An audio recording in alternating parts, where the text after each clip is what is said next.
Perfecto, muchas gracias. Les estaba escuchando a través de YouTube, así que excelentes presentaciones. Felicitaciones a las colegas y a los colegas. Es muy interesante agradecer primero que todo esta invitación y poder compartir con ustedes este magno evento. Hoy hablaremos sobre el abordaje radiográfico de la risartrosis, ¿ya? Este tema que muchas veces pudiera considerarse alejado de la mano de Dios, como podríamos decir. Eh, ¿Escuchan? Sí. Sí, te escuchamos. Sí, se escucha fuerte y claro. Perfecto, ya, ahí sí. Es que estaba escuchando eco y eso me desconcentró ahora. Disculpen, ahí, ya. Entonces, como les estaba comentando, este abordaje radiográfico, sobre todo tomando en cuenta que la risartrosis es una enfermedad degenerativa, que podríamos encontrarla también en aspectos postraumáticos, pero principalmente afecta a personas de avanzada edad.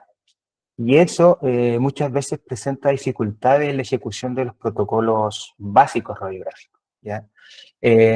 A modo de introducción, esta enfermedad degenerativa en sí va a jugar un papel crucial en la comprensión y el tratamiento de la risartrosis. ¿Por qué? Porque Eyton y Litter hicieron una clasificación y esta clasificación va a estar determinada por cómo va el avance de esta enfermedad degenerativa, partiendo la clasificación de tipo 1 con un aumento del espacio articular, después vamos avanzando ya, presentándose subluxaciones, hasta llegar al grado 4 cuando ya hay una degeneración que incluso presenta ya en las etapas 2, 3 y 4, aumentando lo que es la impotencia funcional de la zona anatómica.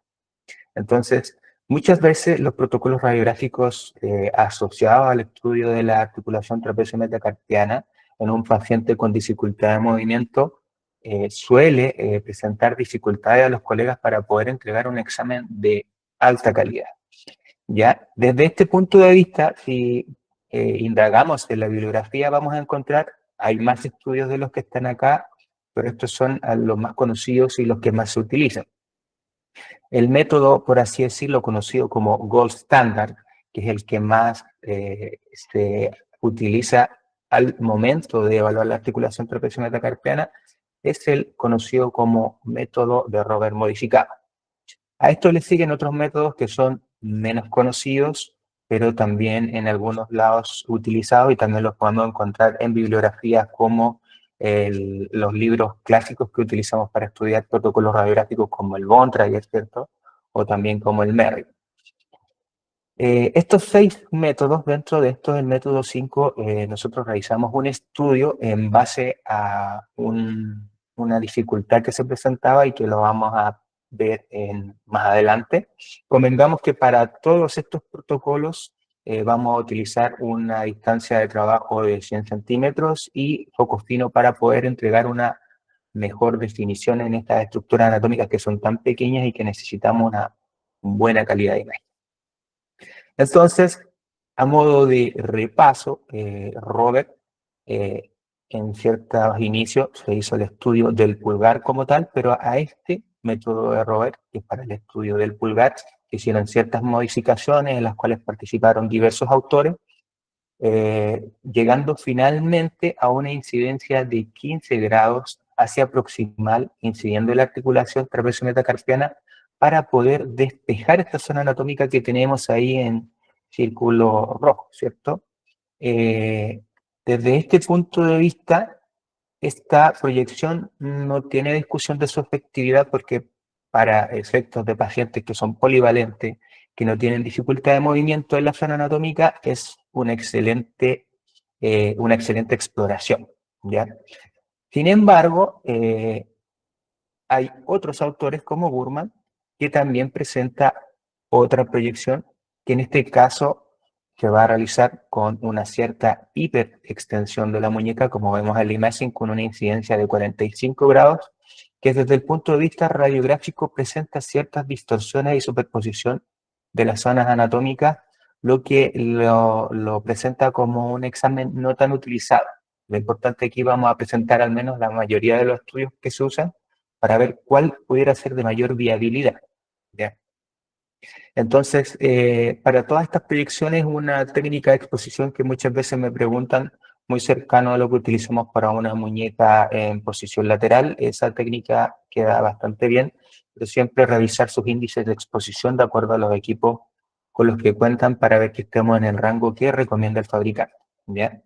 Esto lo podemos encontrar en el Merrill como una de las opciones para el estudio tanto del hueso trapecio como de la articulación trapecio-metacarpiana. Y también está el método de Hedas-Ambet o Hedas-Ibet, ya que en este caso utiliza el apoyo de una esponja. Esta esponja idealmente, si es que se va a interponer en la zona anatómica, debe ser de características radiolúcidas para que no vaya a entorpecer el estudio de la zona anatómica. Todas estas proyecciones de las que estamos hablando hasta el momento tienen que ser utilizadas siempre y cuando no exista contraindicación de la flexión de la muñeca, porque claramente en esas situaciones esto podría agravar la condición del paciente. Hedas-Ibet, si ustedes se dan cuenta, aparece aquí con una posición oblicua de la muñeca de 45 grados con una flexión palmar de 30, que es esta inclinación que vemos hacia abajo de manera simple, si lo queremos explicar, con una incidencia del rayo de manera perpendicular a la articulación, en este caso trapecio metacarpiana, que está cercano a la fosa tabaquera o a la tabaquera anatómica, como se suele mencionar. Si se dan cuenta, en comparación al método de Burman, tenemos una imagen mucho mejor. Ya podemos ver todas las características propias de esta risartrosis ya avanzada con el grado de subluxación. Entonces ya estamos viendo grados más avanzados de subluxación. Se debe evaluar completamente el hueso trapecio y también tiene una buena visualización de todas las zonas anatómicas y articulaciones contiguas. El método de Hedas-Ambet en un paciente que no tiene limitancia de movimiento es una excelente opción también como complemento, si el paciente puede utilizar el método de Robert, y como un complemento adicional podríamos utilizar el método de Hedas-Ambet sin problemática. También en el Merrill podemos encontrar el método de Clemens-Nakayama, que también sirve para la visualización de la base del pulgar y la articulación trapecio-metacarpiana. Lo importante de la ejecución de esto es que en situaciones se suele superponer la base del pulgar con el trapecio, dejando sin visualización correcta del espacio articular, ¿ya? Pero también, por ejemplo, en el caso de un paciente que a lo mejor viene con limitancias de movimiento, pudiera ser un abordaje adecuado, tomando en cuenta que en este caso el paciente no tiene que realizar grandes movilizaciones. Y también incluso en la visualización básica contempla con desviación cubital la primera opción, y si el paciente no puede, sin desviación cubital para poder obtener una mejor imagen y desproyectar, en este caso, el hueso escafoide lo más posible del hueso trapecio. ¿Okay? Ahora, los coreanos fueron un poco más allá y buscando lo que siempre buscamos en la toma de radiografías, que es la reproductibilidad, elaboraron una plantilla radiolúcida que emule, en cierta forma, ¿cierto?, la posición en la cual, con un rayo perpendicular, o sea, incidiendo de manera perpendicular a nivel de la articulación trapecio-metacarpiana, podremos mostrarla de manera libre y a disposición de estudio. De esta forma, esta plantilla radiolúcida, que tiene un nombre que parece trabalengua, ¿cierto?, de acrilo, nitrilo, butadienoestirenosina, nos permite evaluar esta zona anatómica. Sin embargo, como es un estudio patentado y esta plantilla es patentada, precisamos de comprar esto y de adquirir, que a veces no todos los hospitales tienen los recursos para poder ejecutar el protocolo. Pero dicho sea de paso, presenta en su posición que fue desarrollada a través de estos datos importantes como mano en pronación, una flexión volar de 60 grados de la muñeca, 30 grados de desviación cubital de la muñeca, 20 grados de supinación de la muñeca y 30 grados de abducción del pulgar, con 10 grados de pronación del pulgar. A través de este estudio que hicieron los coreanos y con todos estos datos de posicionamiento anatómico, ellos llegaron a obtener esta posición de manera reproducible en un paciente tipo, ¿ya? Me refiero a esto a un paciente ideal, que no haya una variante anatómica o algo que impide mostrar esta zona anatómica como ellos la postularon, ¿ya? Desde ese punto de vista también es una proyección que presenta una buena imagen, visualizamos la articulación trapecio metacarpiana casi con libertad, pero en algunos otros estudios se muestra bastante libre, y el hueso trapecio, que en el método de Robert y en el método de Burman no son visibles. Avanzando en esto, sucedía mucho que en el hospital llegaban pacientes que no podían realizar estos procedimientos básicos debido a que venían, por ejemplo, sobre todo si tomamos en esencia un paciente de avanzada edad, una lesión en el hombro, una fractura de muñeca y otras lesiones que le impedían realizar una rotación interna o movimientos según las descripciones de los protocolos anteriores. ¿Ya? ¿Qué es lo que ocurría? Que los colegas se esforzaban en realizar estos protocolos no obteniendo imágenes de tan alta calidad, que es lo que explicaba que el cuerpo médico nos comunicaba que querían una mejor visualización. Entonces se acercó el jefe del equipo y me dijo: Mario, necesitamos mejorar este protocolo, ¿cómo podemos hacer algo para este tipo de pacientes en sí? Y como la necesidad es la madre de la inventiva, realizamos un estudio con un fantoma antropomórfico de mano-muñeca, primeramente para avanzar en estas etapas con facilidad, ¿ya? Y después poder, ya teniendo datos a través de este fantoma antropomórfico, poder entrar a la fase del comité de bioética y generar los permisos correspondientes. Para esto utilizamos primeramente un tomógrafo, Philips Ingenuity de 128 canales, y después de esto, la información que pudimos obtener a través del tomógrafo la aplicamos tomando radiografías con los datos obtenidos, y finalmente después se tomó estos exámenes en un paciente real. Estas son las imágenes del fantoma en donde nosotros, a través de reconstrucciones multiplanares y en este caso movilidad del volumen obtenido, llegamos a esta imagen que está acá. De acuerdo a estos datos, el tomógrafo nos indicó que con los siguientes ángulos, ¿cierto? 54,6 de inclinación anterior-posterior de la muñeca, inclinación superior e inferior de 28,7 grados, deberíamos obtener esa imagen. Los redondeamos después de algunos estudios con radiografías en el fantoma y nos dio que con 50 grados de inclinación de la muñeca, de anterior a posterior, y inclinación superior e inferior de 30 grados, que se traduce principalmente en la angulación e incidencia del radio central, ¿ya? Para que puedan entender a qué es lo que llegamos, esta es la posición del paciente, en donde el paciente va a presentar una angulación del eje de la muñeca, este ángulo, ¿cierto?, de inclinación hacia posterior es de 50 grados, con una extensión del pulgar y abducción de unos 30 grados, y una incidencia del radio central hacia distal, incidiendo en la articulación trapecio metacarpiana con 30 grados. Entonces, aquí está el fantoma antropomórfico, tomamos la radiografía, se hizo todos los procesos correspondientes al comité de bioética para poder aplicarlo en un paciente real a través del equipo de mano y muñeca del hospital.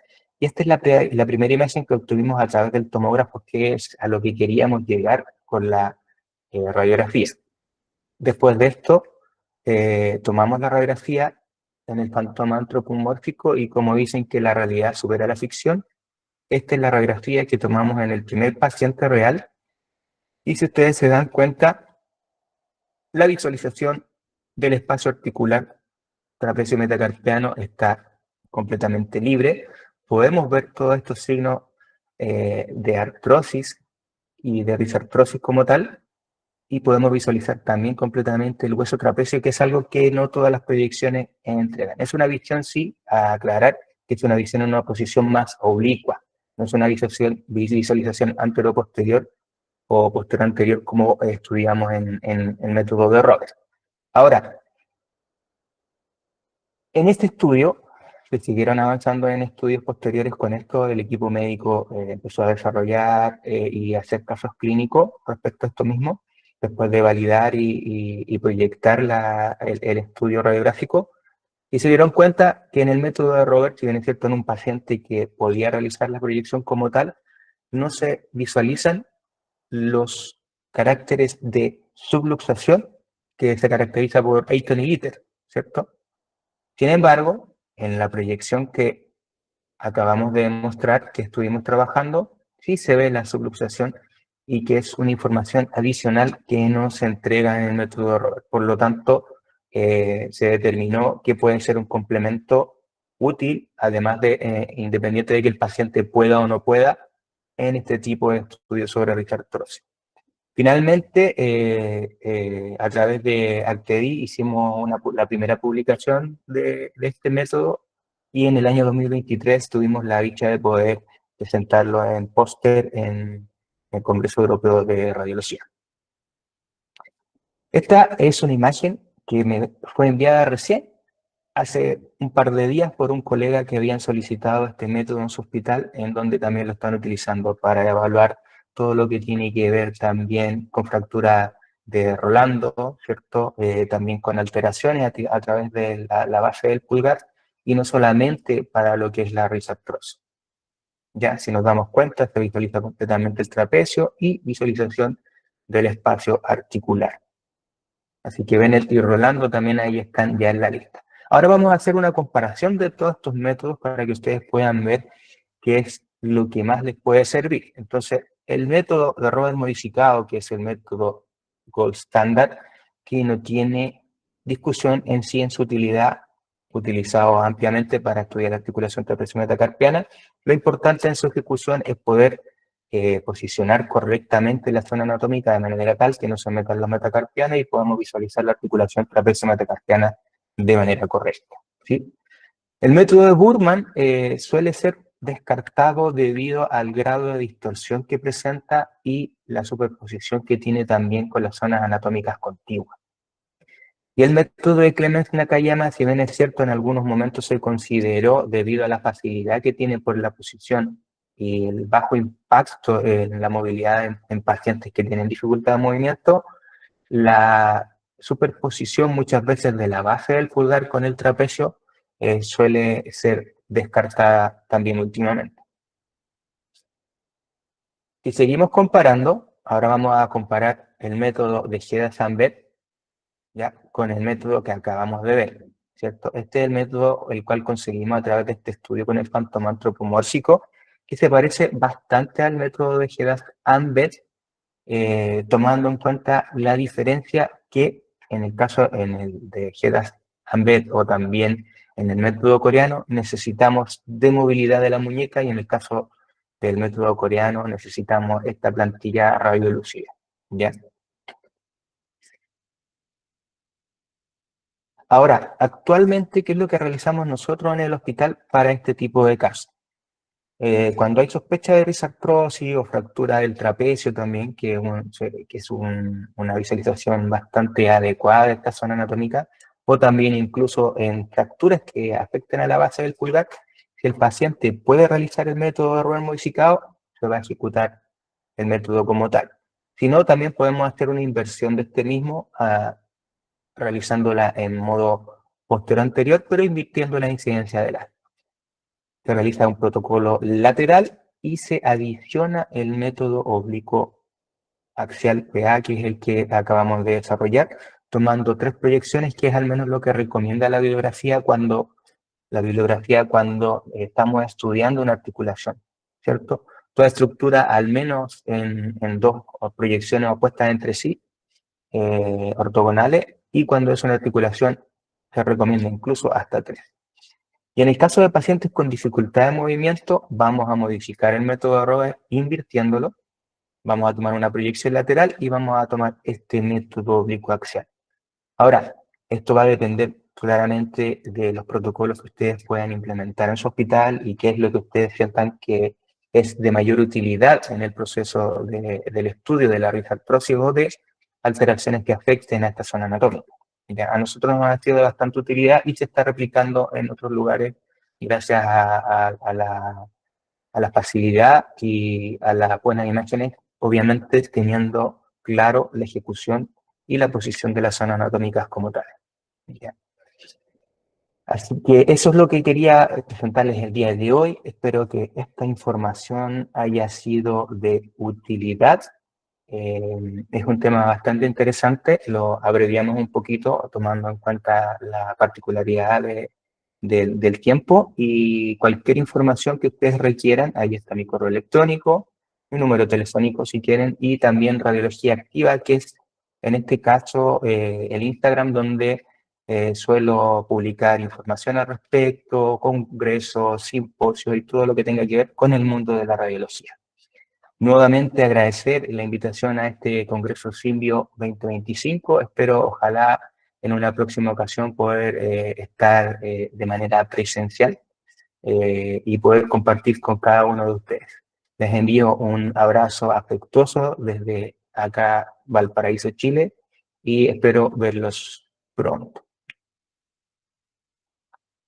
Muchísimas gracias, estimado Mario. Para nosotros ha sido un honor también tenerte como expositor en este Congreso Internacional. Y como tú dijiste, esperemos tenerte presencialmente en futuros congresos.